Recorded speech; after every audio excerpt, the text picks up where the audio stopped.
I think whatever I'm doing now may not necessarily be what I'm doing in 5 years' time, and that's okay. I've learned to accept that you can change and meander. Okay. You know, I didn't know I was going to be. I didn't even know what a speaker bureau was up until 5 years ago. Yeah. And now we're competing with some of the top speaker bureaus in the world. It's amazing. Yeah. So I just thought I was going to be playing in a band at weddings on a Saturday night. You know. Yeah. But things can change. And I would say to anybody watching this, be open and try everything. I don't think people realise, a lot of people don't realise the potential of LinkedIn. So yeah, we get most of our work from LinkedIn and posting on LinkedIn to generate inquiries for speakers, our speakers. And then the idea is to, kind of keep those clients happy and coming back, again, for their annual conference or awards event if they require a host. Yeah. So yeah.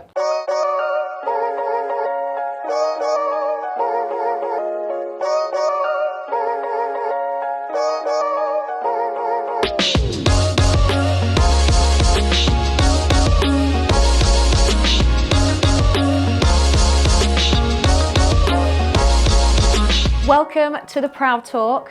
I'm your host, Tracy Hill, and today I am joined by the lovely Adam from Covered Speakers. Hello, Tracy. How you doing? Thanks very much for having me. Oh, I'm very well, thank you, very well. Good. It's been lovely weather, hasn't it? It's been okay. A bit too hot, I For think. London. Yeah. So what I would like for the audience to understand is before Covered Speakers, what was life like for Adam before you started the company? Before I started Covered Speakers, I did all sorts. I was working, funnily enough, in a furniture company that sold office furniture. I had a sales job, and I was darting around London and across the UK selling, chairs, desks, office furniture for all sorts of companies, hospitals I'd go into, and yeah, it was just a full-time role. And I thought that was going to be my life forever. And that's what I was doing before the actual business. Yeah. I think we all do though, right? We get into a certain role, whatever that is, and we think, is this it forever? And I think we do question that. But obviously there was more of a desire for you for more. Absolutely. Yeah, I didn't really know what that was.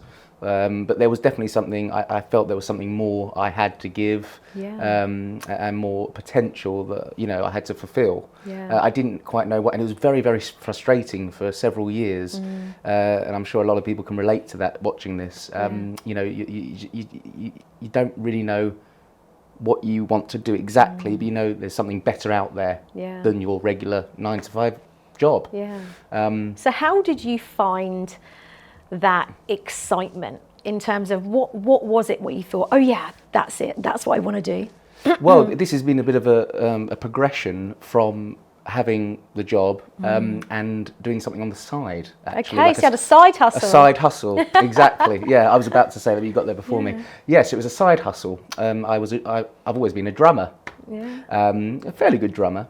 And we need some drums. We need some drums so he can show us his skills. Now I'm on the spot. No, I started a band, a party band that played soul Motown covers.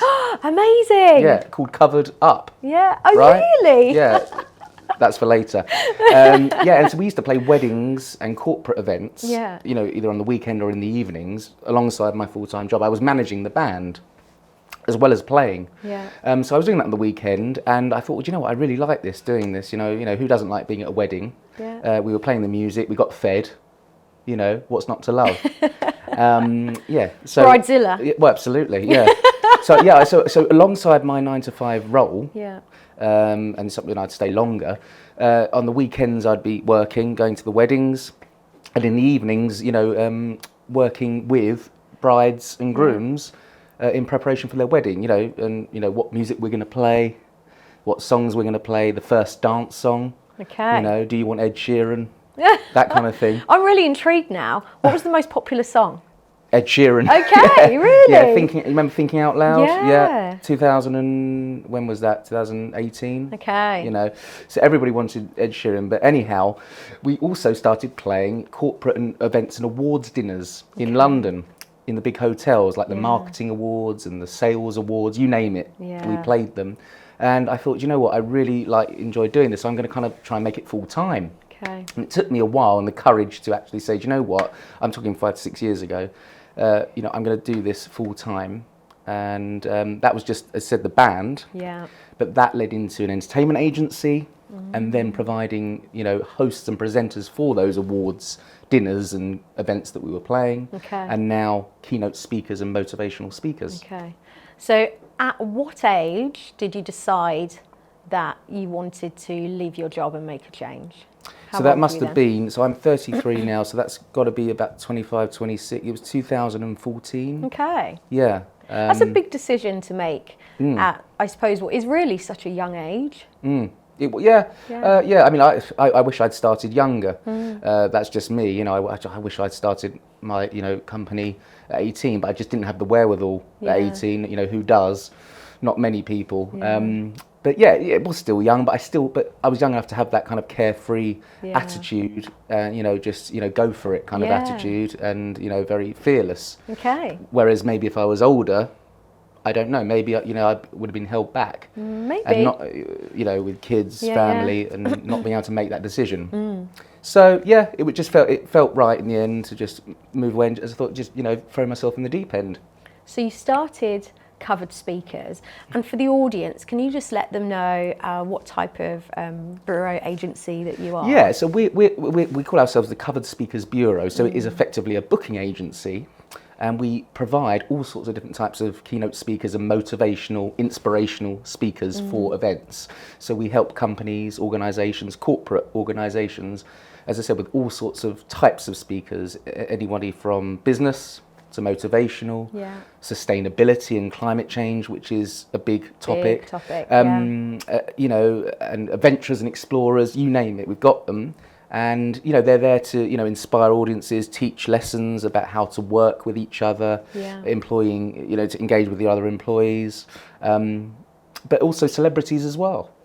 So there's a real range. Yeah. So when you first started out, I don't know about you, I remember my first deal. Yeah. I remember the first deal I ever made. Who was your first speaker where that's a you good went, question.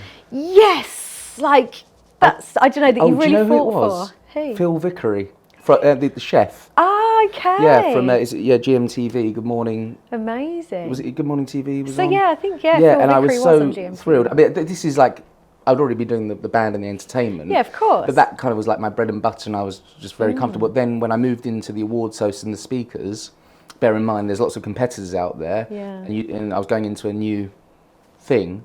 Yeah, so that was it. Was, I tell you what, it was the National Fish and Chips Awards. Okay. Yeah, and so he presented that in London. Brilliant. I was just chuffed, and I thought, you know what, I can really start, you know, doing this. Yeah. But what happened before, or everything that came before, working with the, you know, my teaching ground was the, for me, was the weddings. Yeah. Because can you imagine working with, it's very stressful, but, you know, actually what I do now is easier than weddings. I was going to say, I think what he's referring to is brides. I didn't want to say anything, but yeah, I think was it Bridezillas? Yeah, is that the term? Yeah, I think so. No, it was very enjoyable. But what I'm saying is there's a lot of emotion there. There is, of course, because you have to get it right. Yeah, and we have to get it right now with corporate, of course, you know, gigs as well. Yeah. And the event managers and the marketing manager that we work with, they're under a lot of pressure to get the speaker right. Yeah. So that's our job, is to get the right speaker for their event who will inspire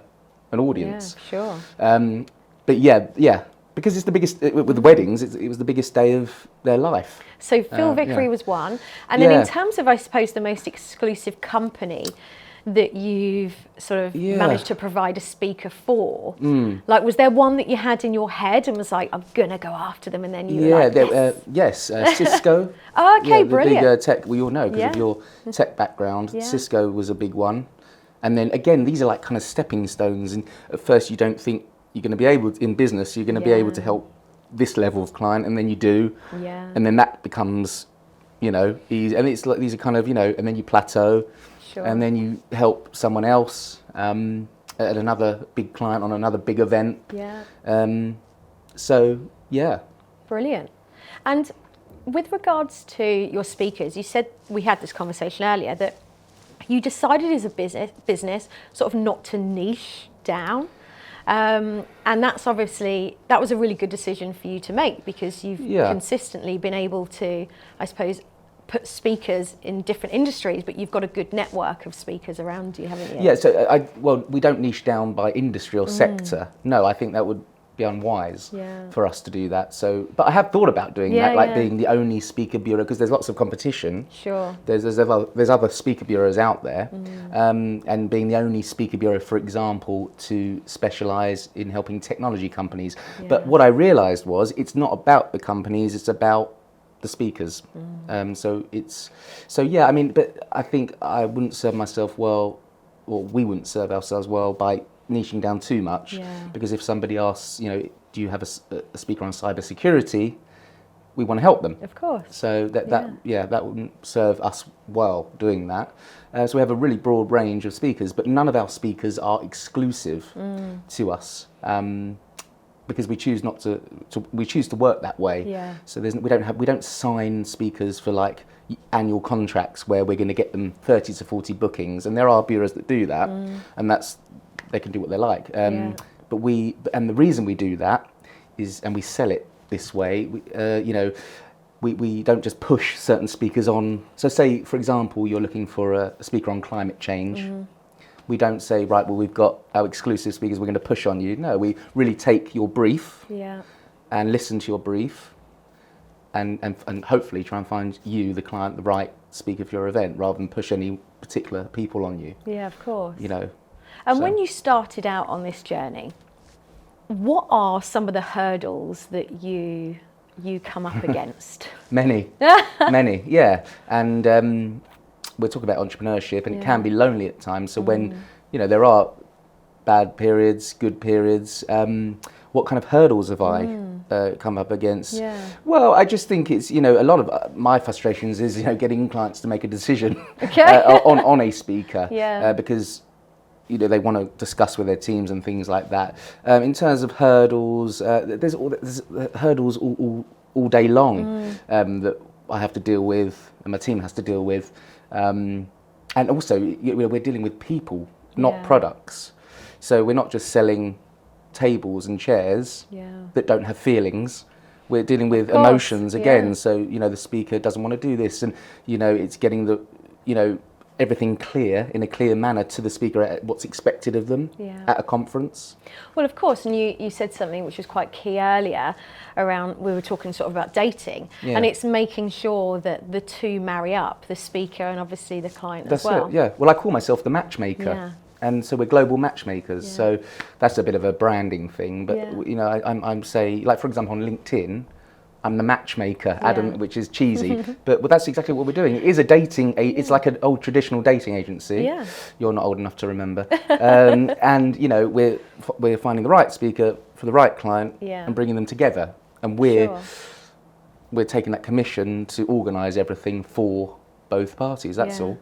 Yeah. So let's talk about, I suppose, social media channels at the moment, because I think with any entrepreneur, you sort of do have to niche down in a way on where you're going to make the most impact. And for some it's Facebook, for some it's YouTube, for some it's Instagram. I think for you, it was definitely LinkedIn, and we talked about this earlier. So would you say you've grown your entire business on that platform? More or less, yeah. I mean, the opportunities on LinkedIn are just exponential. I could rabbit on about LinkedIn all day. The opportunities that, for example, my dad had, he was in sales, in insurance, he would never have the opportunity to find an event manager in Texas sitting in his office in London and saying, I can help you with a speaker or insurance. It was cold calling. It is a form of cold calling or messaging. And making it personalised on LinkedIn, but you'd have to phone up, find the right person. Now you just literally type in event manager at so-and-so company at Microsoft, and you can find a whole list of events. So I don't think people realise, a lot of people don't realise the potential of LinkedIn. So yeah, we get most of our work from LinkedIn and posting on LinkedIn to generate inquiries for speakers, our speakers, and then the idea is to kind of keep those clients happy and coming back, again for their annual conference or awards event if they require a host. So yeah. And what's your approach on LinkedIn when you do reach out to people? So this is quite interesting. So people, and I'm sure you get them all the time, like written messages. And I started doing that like anybody else would. But have you got the LinkedIn app? Yeah. Do you do voice messaging? Well, we spoke about this on our first call, and I can't remember. I think you had voice noted me, and I thought, that's a bit different. I quite like that. So that's your approach then? I'd advise any founder of a business, if they are using LinkedIn, to use you just download the LinkedIn app, and this little recorder button, and you press it, and you've got a minute to record a voice message. So it's just another way of standing out to the because how many messages do we receive, and it's so much harder to get people's attention. Attention is the new, as they say, the new oil, don't they? And it's hard to get people's attention when they're getting all these spam messages half the time anyway. And people come back to it and say, "God, wow, a voice message! I've never had one of those. I never even knew you could do it." But then there's obviously video messaging as well. There's something called BombBomb, which is a horrible name. Have you heard of BombBomb? It's like Loom. Loom. BombBomb, Well, you remember it. Yeah, but and I don't use that yet, but there's a... And this is on LinkedIn as well? No, this is well, you can. You create a video.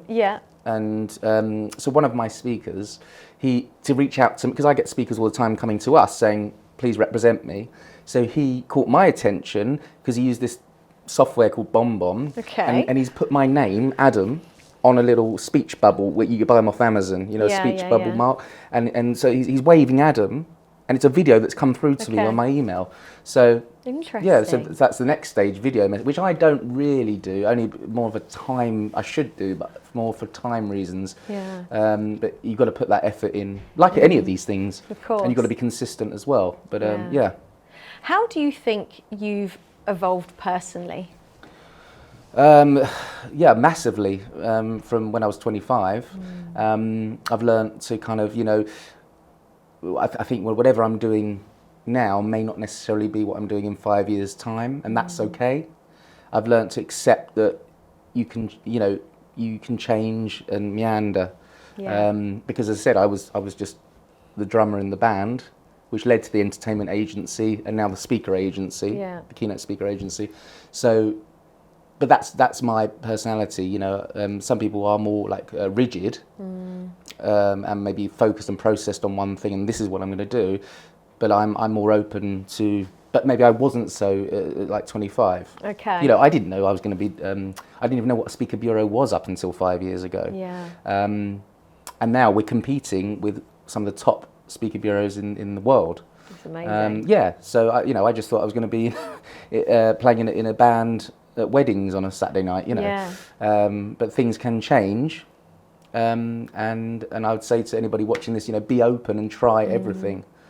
Are there things that you've tried that haven't worked? Plenty. So, as I said, the entertainment, COVID put, that shelved everything in terms of, COVID was tough. So all the kind of music and entertainment had to more or less stop, apart from it being virtual sometimes on virtual events. So that kind of had to, but whereas the speakers has really grown because clients have realised they can have the speakers online now. So that's another kind of whole world we're helping with, virtual online events. So, I try to keep up that, entertainment. There are still opportunities for entertainment, but it's about focusing on doing what's working, carrying on doing what's working. And are there things that you've tried though that haven't worked? It's a very, very difficult question. I mean, do you know what? It's about finding what you're good at. For example, I'm not the best band leader. That I thought I was, but that wasn't for me. I'm better at selling the band, right? So there's some really good bands out there, and they write the music, and I can't write music, and they write all the lovely just as an example, all the lovely music and what do they call them? You know, at weddings, like different kind of versions of the songs. Yeah. Of a Bruno Mars song. I was never, we were just turning up playing. Yeah. So I thought that was for me, but it wasn't. So I had to move, and I moved on, but I was okay. I'm so okay with moving and changing. Yeah. So what I'm doing now I will be providing speakers in 5 years' time, but it might be something completely different. You know, we're already thinking about not just providing a traditional where like you come to me for a speaker and I provide you with a speaker, but actually now selling or providing and offering sessions where you book 3 or 4 speakers for like a series of talks throughout the year. And that's quite innovative, you know, so don't stand still. That's my point. Yeah, I suppose that's, so you said don't stand still, and I like that. And I think, you know, what you're showing is that you can absolutely evolve your business. But with that, you also have to stay committed as an entrepreneur or business owner. But you have to be also more conscious of yourself. So what have you implemented, if anything, by the way, that helps you from a well-being perspective? Well, I mean, as an entrepreneur, you want to work all hours of the day, every day. But I think it's about switching off at like 9:30. Yeah. One thing that hasn't helped me is, you know, we're working with US clients and customers. Different time zone. Well, exactly. So, you know, 8 o'clock, I want to carry on. Yeah. But I need to switch off at like 9. I'm just like that, you know. I'm in bed by 10. I'm so boring. But it's but it's important, isn't it? Because you have to have that shut-off time. Otherwise, you'll burn out, and then nothing happens. Yeah. So. But that's another factor, and it's about how do I delegate, you know, some work as well, and not take everything on myself. So we've got a small team now, you know. The art of delegation. Well, yeah, I'm learning that now, and I've had to learn that. I'm not a natural at delegation by any means.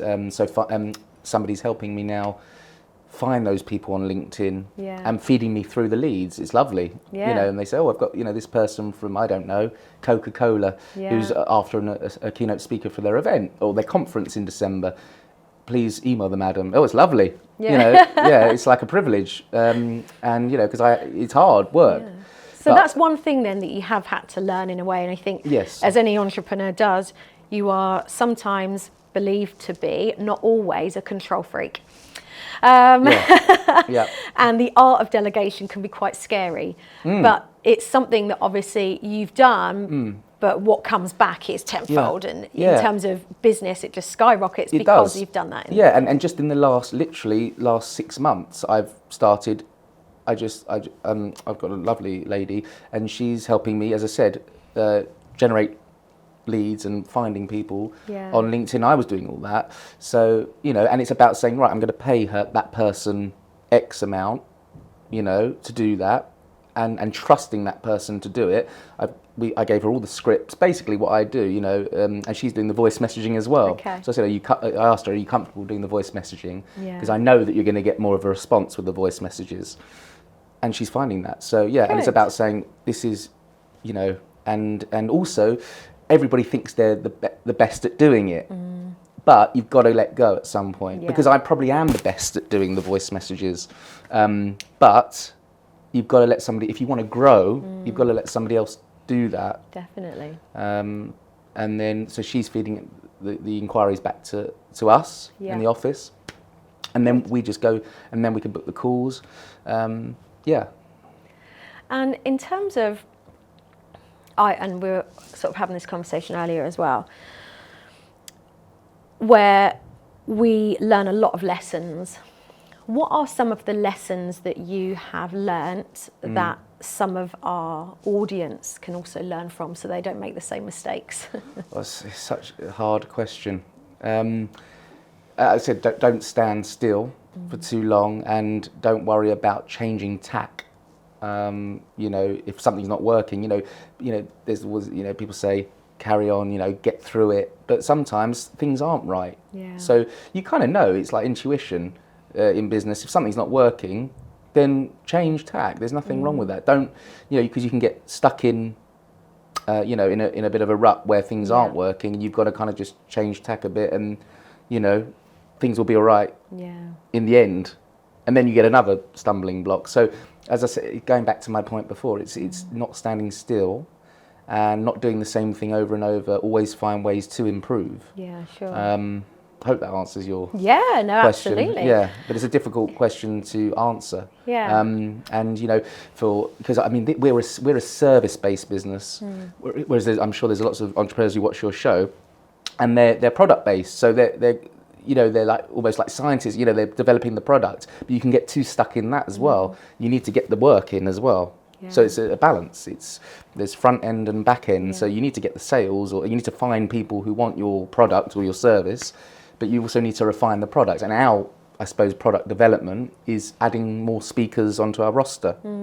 Again, we use our website designer to do that. But if I was doing that all day, I wouldn't get any sales in. Yeah, of course. So it's about delegation Well, that's as well. what I was going to say. Yeah. So that's the art of delegation Yeah, again, and, right? and paying £35 an hour Yeah. for the designer to upload more speakers. Yeah, of course. Yeah. And in terms of something that I think is actually really key to any entrepreneur or want to be entrepreneur is mentorship. Now, is there anyone that you have as a mentor or that you looked up to as a mentor that you've learnt from, whether that's reading a particular book or whether that's someone personally? I have to admit, I'm not big on mentors. We'll have somebody that, and we've talked about that I go to for advice and paid for advice. Yeah. I do actually, I'm a big advocate on paying for advice, but I'm not like a big on like, David, I'm, inspired by David Beckham, for example, that kind of men, you know what I mean? And Okay, watching there you YouTube have videos. it. He's not inspired by David I'm not Beckham. inspired by So David David, Beckham. if you're watching this, Exclusive. don't become one of his speakers. yeah. I'll do it. Sorry, David. Love you. But in terms of pay, sometimes, for example, we don't know how to drive cars. I was thinking about this the other day. Yeah. No one knows really how to drive a car until they have lessons. Of course. People jump into running a business thinking they know what they're doing. We don't know what we're doing. Yeah. So Make it up as you so go I have along. I've had what I call business coaches who help me. So there are sort of mentors Yes, in a way. but they're not experts. But you can find an expert in your field, and I have found that. Yeah. Somebody who worked in speaker bureaus in the past, and actually now she coaches speakers, keynote speakers, to be more attractive to bureaus like us, agencies. So maybe finding us, if you're a builder, finding someone in construction who's been there and done it. Yeah, sure. Yeah, and how much definitely. of an impact do you think she's had on your business? She's ironed a few creases out for sure, and also just somebody like who actually knows what they're talking about, because you can get generic business coaches who they're lovely, but you need someone who's been there and done that. Understands your world. Exactly. Yeah, what to charge, fees. Marketing, branding. Yeah. So we discussed branding and the website. She kind of really sorted our website out and made it more appealing to that end client, because you've got to start. This is another thing. People go straight into the sales and the marketing, but you've got to get that brand nailed down, I believe, and I've learnt this. You've got to get that brand nailed down, who you are, what you stand for, and then the marketing fleshes that out. Yeah, so, definitely. how you're going to help them. So we've got a really good website now, and then the sales and the marketing becomes easy because you know what you stand for. Yeah. And I'm always worrying about the competition, but my business coach who I've seen, she says, no, just stop worrying. It's about you. Stop worrying about the competition. Yeah. I mean, I think I'll always worry about the competition. Really? Yeah, because that's funny. yeah, it's just my nature. But Okay. and then I have to reset and say, no, Adam, you're Covered Speakers Bureau. You do your own thing, and I think it's good to understand the market. Don't get me wrong, but I think maybe what's made me slightly different is that I've sort of been I've sort of just said, fuck my competition. I literally couldn't give a shit. Yeah. Excuse my French. But I've just gone for it. Because I've always found, if you look too much at the competition, you're always trying to change things or trying to be like, and actually you're your own Correct. speaker bureau. That's right. And Adam isn't going to be like anybody else. Yeah. You're your own DNA, and so is your company. Yeah, and then you're always copying and not coming up with those innovative ideas that you need to have to set yourself apart. Yeah.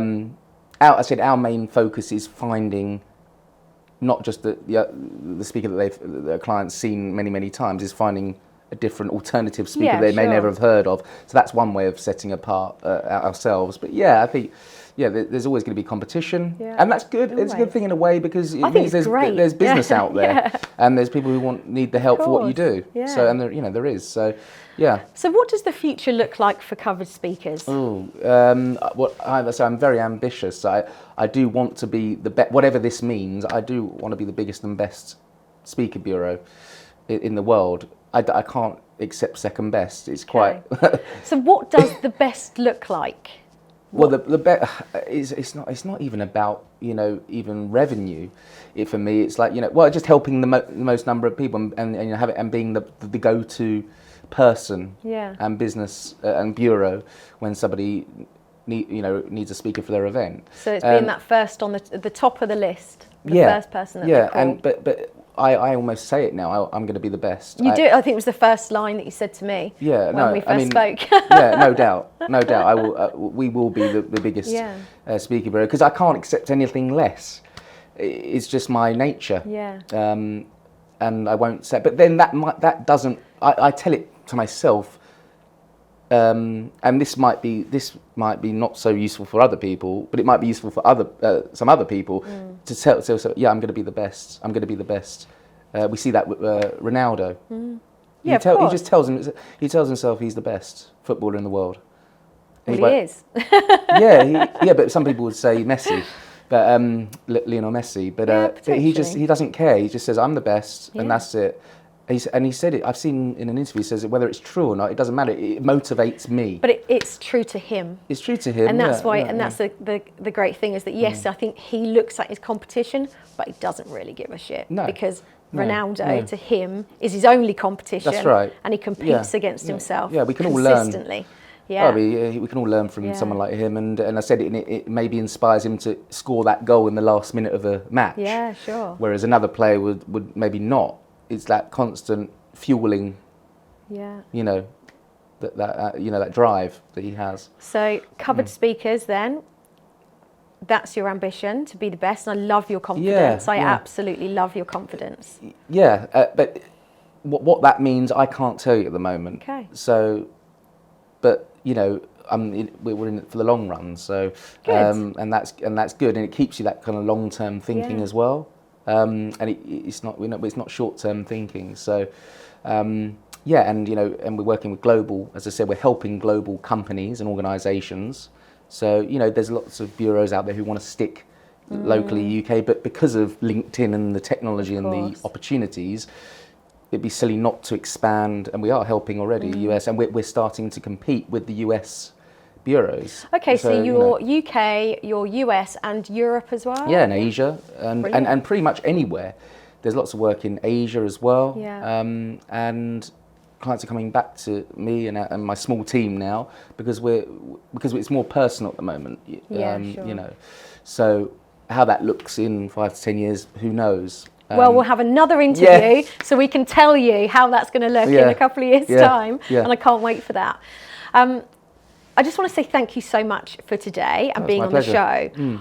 What I would love to know, as this is the Proud Talk, is what are you most proud of? What am I most proud of? I think going it alone initially, in the beginning. Yeah. Because I could have just been stuck in a job. I'm sure there's people out there watching or have just started, but there's a lot of people out there watching who want to do something and can't quite get the courage to leave their job or their 9 to 5, or there's always a stumbling block, like I've got kids to look after. I need the regular income. So and sticking at it through COVID as well. COVID was a big hit on not just but like my spirit. Yeah, of course. And also for all sorts of we were in events, so all live events stopped. So but actually carrying on and then starting to find work virtually, so like the virtual events and the online events, and that's what got us through. And they haven't gone away now, the virtual and online events. So I think my proudest moment is actually COVID and carrying on, because there were points where I thought, you know what, you know, is this worth it? Because live events, you know, I felt the world was against me at times where, as I said, you know, the government, there was nothing going on in terms of live, and then it was harder to find companies that were doing the virtual, and a lot of companies were like, oh, we'll do it next year when COVID, COVID, but we didn't know when COVID was going to finish, did we? So it was, you know, they said, oh, we'll do it next year when COVID's over, but there was no guarantee that COVID was going to be over in a year. So that was tricky. But saying to myself, and journaling is another big one. You know, did you journal yourself? Or? Do I journal? Boys, do I journal? Sure do. Oh, I don't do it as much as I should. But it's, writing like, you know, how lucky you are, that's a big one. Gratitude, you know, lucky to be even doing this. Yeah. So, that also, you know, motivates me. Good. And, you know, I think that you absolutely should be proud to do it alone. It's a tough world. I think we're always going to have some curveballs, but you just have to keep going. You and do. That's it. You just don't stop. Yeah, as long as you can see a path, you'll probably end up, you know, walking down that path. Definitely. There you go. There's a quote I've just made up. Yeah. So you know, and you know, change tack if you feel it's not working. There's nothing wrong with that either, because it could lead to other opportunities. Definitely. So you know, Brilliant. Thank you so much. No worries. No, that's my pleasure being here. Thank you. This is the Proud Talk. I'm your host, Tracy Hill. If you have enjoyed this show, please like, subscribe and share. Lots of love. Hey, if you have enjoyed watching the Proud Talk just as much as I've enjoyed interviewing, do me a favour, hit subscribe, like and share. Lots of love.